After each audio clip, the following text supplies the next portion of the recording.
Hi, everybody. My name is Taylor, and I'm the Director of Operations, and I'm on the French horn, composition, and piano faculty at Z-Tunes Music School. And we are super excited to host these all-state clinics. Today, I'm excited to welcome Atlanta Symphony Orchestra cellist Dona Vellek as our clinician today. Ms. Vellek has been a member of the ASO since 1981. She's an active coach with the Atlanta Symphony Youth Orchestra and an affiliate artist with Emory University. She's an active chamber musician and private teacher, as well as being a member of the symphony. For today's clinic, we're going to stay on mute while she works through the GMEA High School 11 and 12 excerpt. And I suggest that you guys have your etude in front of you with a pencil ready to take lots of notes. I know she's going to have a lot to say about this one. And for those of you in the audience, if you want to ask a question, you'll stay on mute. So just make sure you type it into the chat, and then once we get to the end of each of the sections that she has, we can address those questions as they come up. And without further ado, I will hand it over to Ms. Vellek. Hi, everybody. I'm Donna. We are looking at Schroeder Etude number 46. I have several of my own private students that are also going to be doing this for All-State Round 1. It's the dreaded double stops. This is a very, very challenging etude for anybody, even when you're in great shape. It's a lot of intervals that are changing. There's dynamics in here. But I'm trying, after several weeks of studying this exercise myself, trying to find a way to make it sound very musical. It's actually a very pretty exercise once I got over the initial shock of how many double stops there were. Then I was like, oh, this is actually kind of nice.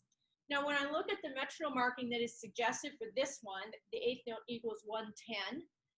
That's fine if you want to do the whole etude one tempo marking. That's up to you, but you'll see that middle section there with all the black is rather difficult. So here's what I would suggest. Let's play the first section, the larghetto, a little bit slower, a little bit more relaxed, a little bit more beautiful. And then when we get to the middle section, where it says, energio is the full Italian term there, with energy, we can play that part just a tad faster, a little bit shorter bow stroke, a little bit more exciting, and then we will eventually evolve back into what sounds like the opening. I've broken this one up in 5 sections. I will stop at the beginning of each section, so if there's questions as we go along in any particular section, you can enter the chat line and let me know. The first challenge, of course, with this is to make it sound nice. Double stops are finicky. If you don't play both strings with your bow with the same pressure, they'll fight you. One will speak, the other one doesn't, or you just get this noise that happens. So I'm going to suggest that you think of the first couple of bars for a minute and just play the top notes so that you get a feel for how the bow never, ever stops in this.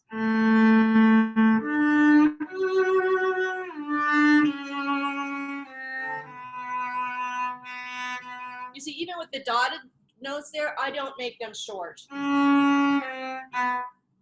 I don't do that. I make them more lyrical. It's just a space indicator. It's not really a dot that you have to lift or stop for much.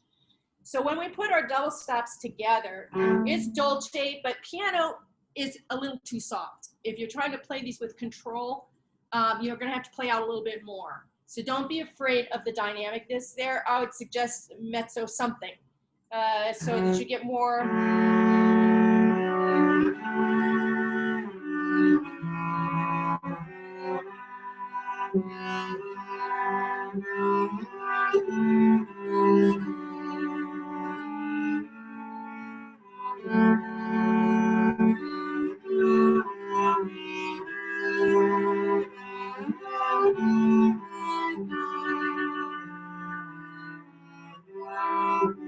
I'll stop right there for a minute.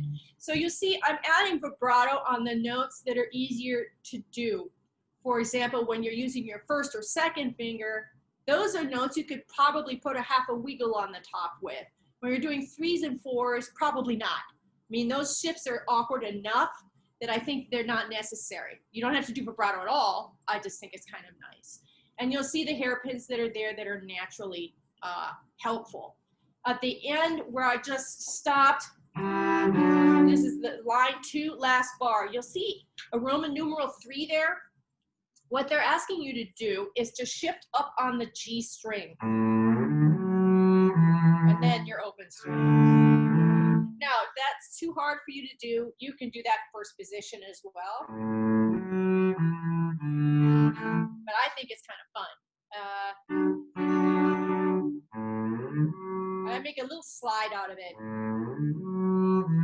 And then dolce entrance. This is section 2 now.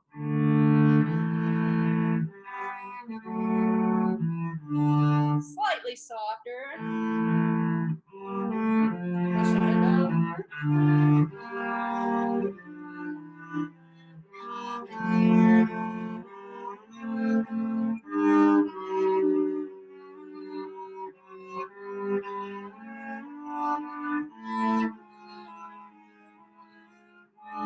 And then when you get here, yay, this is easier because we have open A to alternate to let your hand rest some, because if those were fistfuls of notes, those thirds are difficult.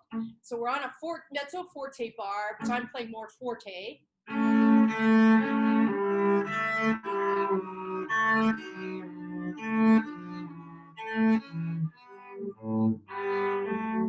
And then I am going to put a retard in here.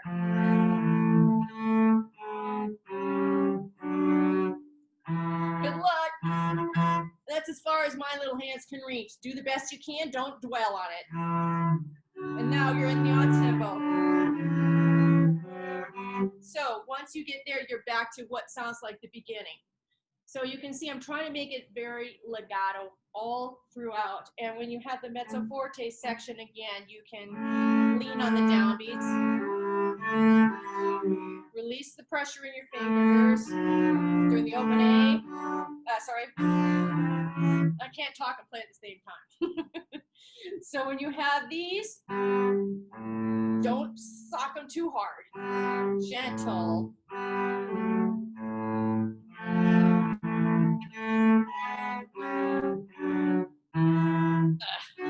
Yeah. You might want to shake your hand out when you're practicing these. You're going to need to build up your endurance with this exercise. It's not the kind of thing you can play straight through without your hand getting tired. So when there are places to rest, like I'm suggesting where there's open A's or when you're playing 1s and 2s, it takes some of the pressure off the 4. And the other problem we have, of course, are all these 5ths that keep creeping in there that are very hard to play. Mine is incredibly out of tune right now. I cannot play straight across the string. It's partly to do with the strings. They may be getting old, or it could be the weather change. But right now, to play a 5th, I have to do this. And I can't do this, and then this, and then this, and then this, note after note. It just doesn't work because the tempo is moving, flowing forward. So do the best you can on those 5ths that are there. Put the finger straight across both strings and keep moving. Don't worry about it too much. Worry about the notes that you can control better, okay? So now we've passed, we're 1, 2, 3, 4, 5, 6, 7 bars prior to the faster section. We're finishing up section 2.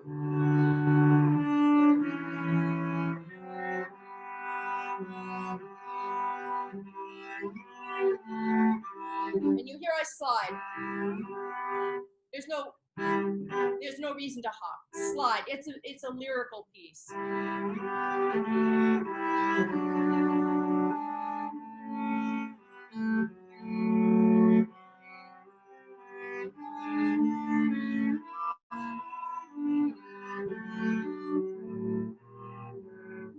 And you see a retard there, and now here it's not marked, but you have 2 Ds playing at the same time. That's correct. The top note is an open string, and then I would suggest, because they didn't mark it, at least in my edition, I would do 4, 1, open. So you're playing 2 Ds at the same time.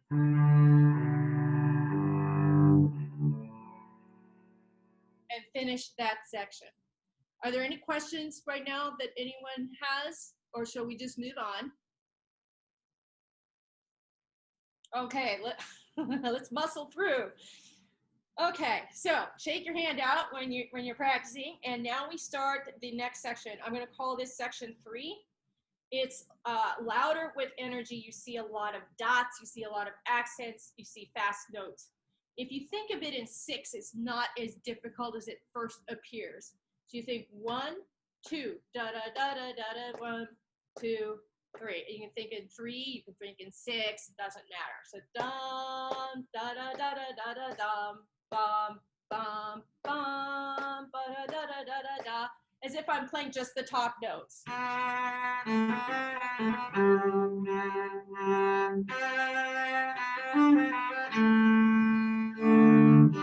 then we'll talk about the rest of it. So here, if you want to go a tad faster, because we did the opening a bit slower, it's interesting. So it depends on your control and if you can keep your little notes clean. They're hard to speak when you go too fast. And what I would suggest there, this is a nudge.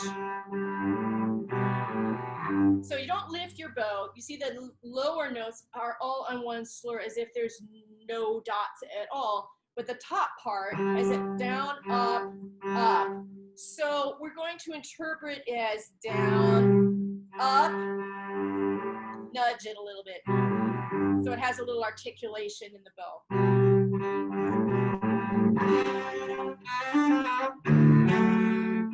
Here, hold that top A out. That 8th note goes for all the little notes underneath it. Then you have a 5th. Ugh, it's so cold in here. Let me try it this way. There, see? Now I have to move my hand clear this way to get this one in tune.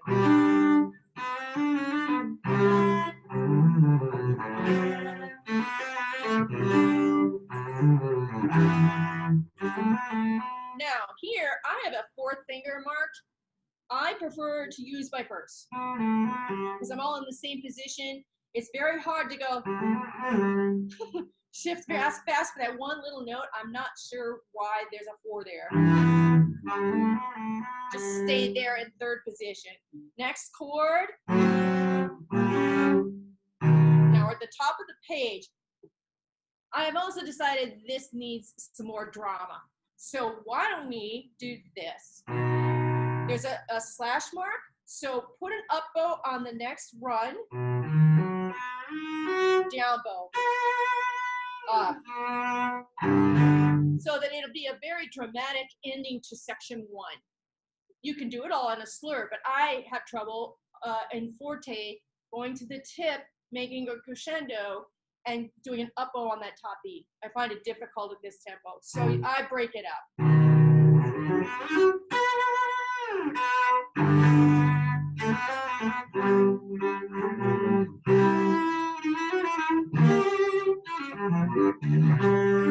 Now here, hold the bottom D,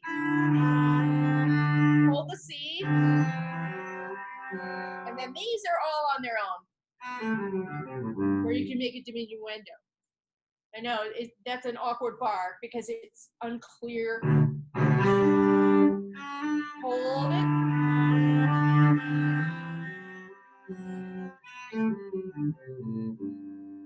So hopefully that will make more sense. Now going forward, you'll look at this passage for the next couple of bars. You'll see there's some B naturals and there's some B flats.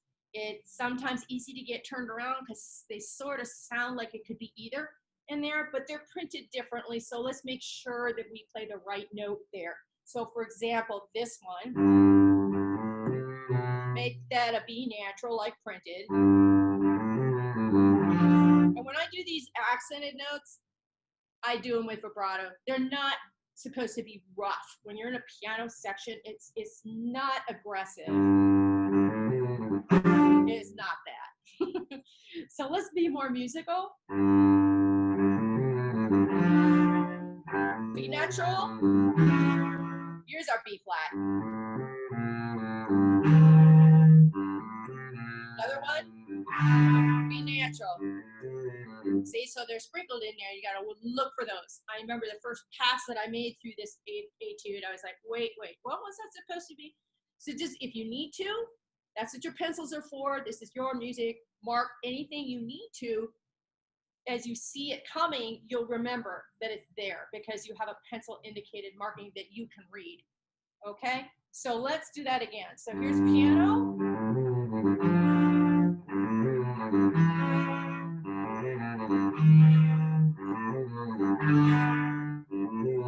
Now we're going to crescendo.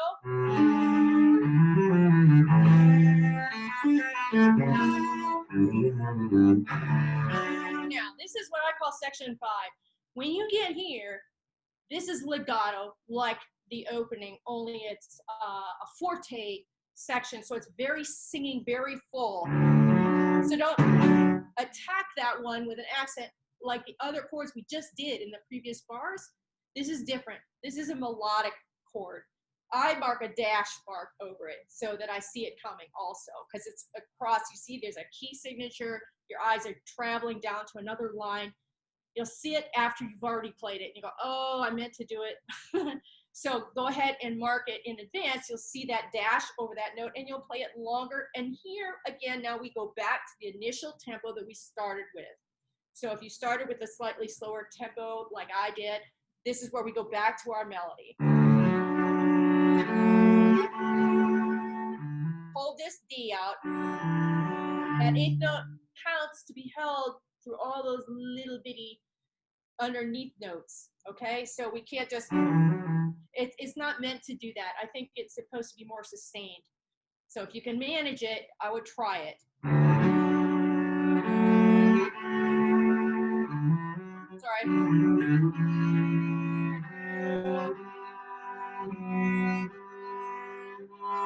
Now here, when I look back at the beginning, there's a different bowing. I'm not really sure why. The first time, we do an up, and then in 2 bows. Here, in my part, at least, my edition has, then it has a down, up. I don't think it really matters. If you're more comfortable with doing a pattern that you're now familiar with from the beginning, it's fine to change it here. You don't have to stick exactly with the markings that are there. We sometimes have to do things that are musically make more sense for our bows. And this one is nice and full as opposed to the opening, which is soft, but I still don't think the bowing changes, has to happen that way. If you're still comfortable with the first one, go ahead and do it. So if I do the opening bowing, then I do 2 separate. I think it's maybe a little louder that way, hard to say. See, I'm holding that D the whole time, right?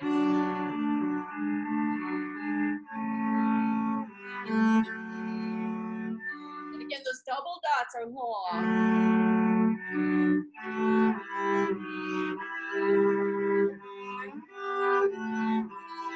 Hold the top D here too. So yeah, there's holds on these notes. If it's too hard, or you get to this place because you're almost done with the etude and you see those thirds coming up, and your hand is starting to cramp or get very tired, then you might want to just release it. It'd be better if you held it, but we have to survive the double stops. So if you need to drop notes here and there to do that, I don't have a problem with it. Now here, we don't need to hold anything. Here we're going to play a soft chord followed by a little bit of another soft chord and another little bit. And these are all very gentle. The accents, you can ignore them. They're more like a vibrato accent if you know what those are, where you start with very little vibrato, you speed up quickly, and then you go back to the original. It happens very fast. Yeah. So it goes like that. It's not a bow marking. I think it's more for the left hand.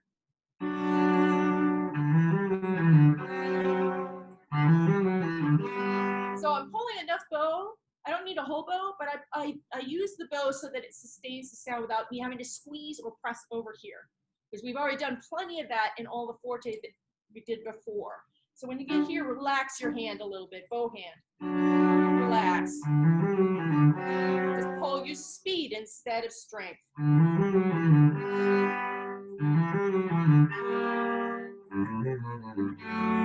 don't diminuendo right here yet. It's a long way to the end.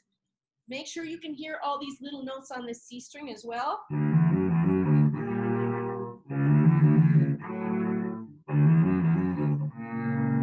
And then this can be soft. Okay, section 6. I can't help you with this one. No, just kidding. This is very, very difficult. There is a fingering change here that I think is, again, a mistake in the part. So this is the second line from the bottom, the third bar. We're at the top of the phrase. I have 2 4s marked. How do you do that? There is no way to do a 4 here and a 4 here at the same time, right? It doesn't make sense. So when you get to this, put your first finger and fourth finger on the E. That makes more sense. Then you're following a pattern. So yeah, that's a fingering mistake, I'm sure.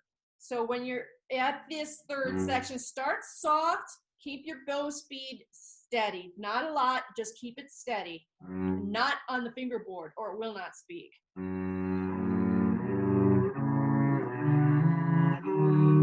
See, even I can't do it.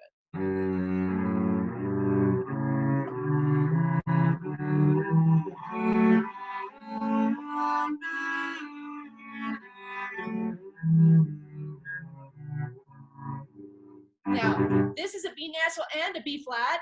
So you're here, shift, stretch. I mean, I can barely reach that. It's way back. You just relax. It says morendo. Do you know what morendo means? It means dying out. If there are musical terms in any of these etudes or pieces you're playing, you should look them up so you know what they mean. Otherwise, musically, you're just like, well, it says pianissimo. I guess I'll just stick to pianissimo. But what they want you to do is morendo and retard. So you're going to die out with your volume, and you're also going to slow down slightly. But we don't want to slow down all the way, because if you look at the very last bar, it's marked lento. That's the slowest bar in the piece. So if we get too slow doing these morendo bars, we have nowhere to go. So I think just take it a little bit slower at the initial beginning, not too loud. And at the end of it, diminuendo. And there's a little hairpin. Now this tempo is the slowest. I changed my bow on the last note so I have more control. You can do it all in one bow, or you can do it in 2 bows, whatever feels comfortable. Second to last bar, I also don't like this. Again, I'm so tired of the 2 4. I changed it to 1 2, 1 3, and then. But again, these fingerings are only suggestions. If you're comfortable with what was there before, go for it. This is a very, very difficult etude. You're going to have to work on it in sections until you build up enough endurance to play it all the way through. It's not an easy one. But like I said, if you start at the beginning slightly less than 1/10 to the 8th note, and then when you get to the faster section, whatever you can control rhythmically, whatever that is, that's what your tempo should be. It should sound clean. It should sound as best in tune as you can. I've given you some bowings and suggestions as to notes to hold or to let go that might make it a little bit easier. Try not to squeeze with a death grip with your thumb behind the cello back here in order to make all these chords happen, because your hand will get very, very tired. So as you're practicing these, do it in sections, take a break, shake your hand out, and keep going. And see if you can't build up enough endurance to get ready to make this audition video. And I wish all of you luck with this one. Okay, if there are any other questions for me. None have come up in the chat so far, but if anybody, so we're recording this and we're going to make this available to anybody who missed it today. So if those of you are watching this after the fact, like watching the recording of this, and you have any questions, then you can just reach out to us and we'll forward them to Miss Vellek, and she can answer them for you. We can get you in touch with her. Okay. All right. Well, I think we are ready to wrap it up. So, thank you so much. There's Oh, one. wait, I have a question. Yay. All right. So it's, yeah. So he says, so on measure 24 and 25, do you have any advice on helping bring out the melody? 11, 12, 13, 14, 15, 16. Sorry. 21, 22, 23, 24, 25. So you're worrying about the top notes, right? I'm stressing to get the bottom notes because 3, 4 is our weaker fingers. So I guess I focus on those, but you're right. The melody is the top notes.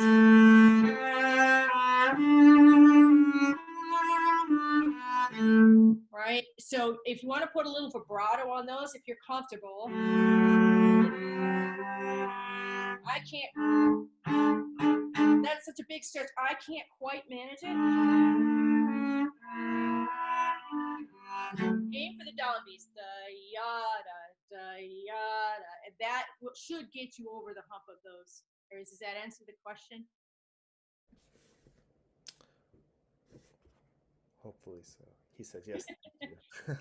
Okay, you're very welcome. Awesome. Okay. If that is all for our questions, okay, I'll wrap it up then. He says, thank you for the clinic. And I'm going to say thank you too, Ms. Vellek. Um, Thank you so much for your valuable insight. I've really enjoyed doing these clinics with you because I've learned a lot musically, not just about cello, but about music in general. So thank you so much for all of this. And we look forward to hearing from you in the future and working with you again. And good luck, everybody watching this on your auditions. And have a great weekend, a great audition season. Bye, Bye. everybody. It was a pleasure.